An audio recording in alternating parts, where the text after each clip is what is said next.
গরম ভাত আর ডিম ভাজা অল্প হয়েছে, এজন্যই আমি এটা উল্টে দিতে আছি। আসসালামু আলাইকুম। আজকে দেখাবো আমি খুব সহজেই কিভাবে ডিম আমলেট করা যায়। প্রথমত আমি একটা পেস্ট কেটে নেব।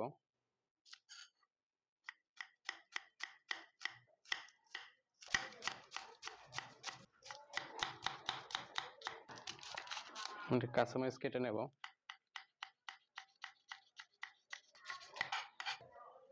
আমি নেব একটু ধনিয়া পাতা কেটে।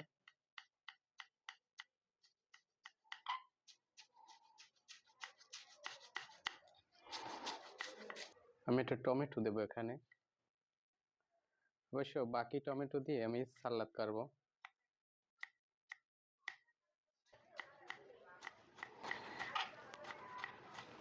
আমার সবকিছু কাটা শেষ। একটু লবণ দিয়ে দেব এখানে ডিমের জন্য। কসলাই নরম করে নেব। এখন আমি ডিমটা দিয়ে দেব। বেশ সুন্দর মতো ফেটে নেব আমি। তেলটা দিয়ে নেব। আমি অবশ্য সরিষার তেল ইউজ করি বেশিরভাগই নিজে খাওয়ার সময়। তেলটা গরম হয়ে গেছে, আমি ডিমটা এখন দিয়ে দেখো আমার ডিমটা ফ্রাই হয়ে গেছে। আমি এই ডিমটা পাটিসাপটার মতো করে দিতে আছি। আসলে সরিষার তেল দিয়ে ডিম ভাজলে ফ্লেভারটা অনেক সুন্দর আসে।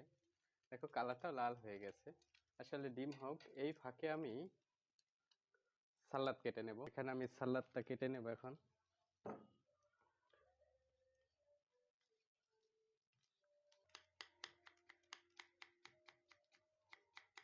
এই যে ডিমটা হয়ে গেছে অলরেডি। অবশ্যই আমার ডিমটা হয়ে গেছে। এই যে দেখো কত সুন্দর হয়েছে। হ্যাঁ,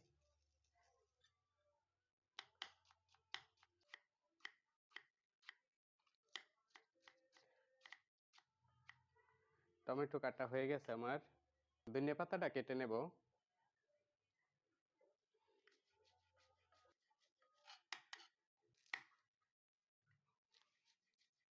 সালাদ কাটা হয়ে গেছে, আমি এখন উঠিয়ে নেব।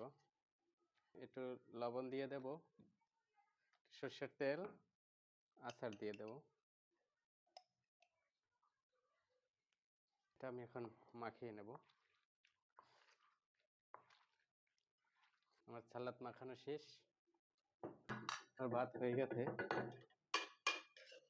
গরম ভাত আর ডিম ভাজা আর সালাদ, এটা আমার আজকের দুপুরের খাবার।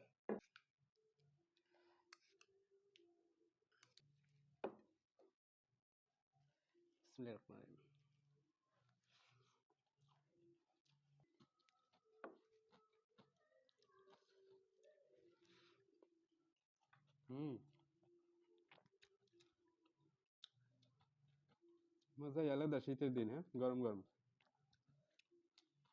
ইনশাল্লাহ দেখা হবে আবার অন্য কোনো ব্লকে। ভালো থাকবেন সবাই। আল্লাহ হাফেজ।